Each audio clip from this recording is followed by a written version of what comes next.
Ini nyaya yangu yakamira yakadai.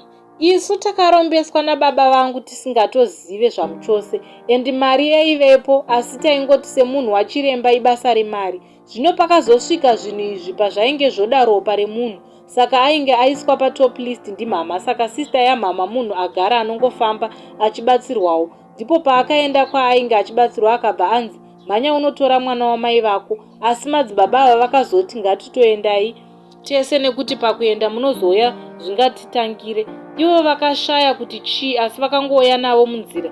Vanoti vakaita accident asi vakapona. Ndokutaura kuti manga maenda amai. Manheru acho baba vakauya riri bongozozo kani. Takatozofonera ana bamnini kuti uyai, vakauya paya ndokuenda navo. After that vakazouya ndokututa twavo twese vakaenda. Zvinhu zvinenge zvanga zvatsamwa. Taingonzwa kumhanya musilingi kusvika tazotsvaga vamwe vaibatsira, ndo vakazochenura mumba.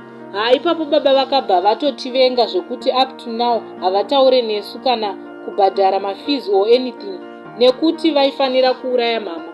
Isusu tozoteverawo panenge pakudiwa rimwe ropa. Saka hondo yacho haina kuperera ipapo, tichiri kuirwana nhasi. Maatax anoita kuuya left right center. Nhamo inotomborova, but Mwari tinozongoona takunda chero zvikaoma sei.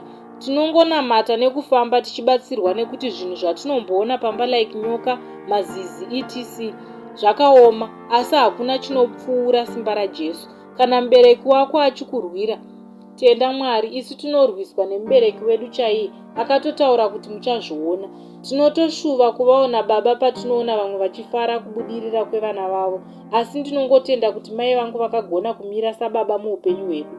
Ndivo mai, ndivo baba, Mwari achitibatsira.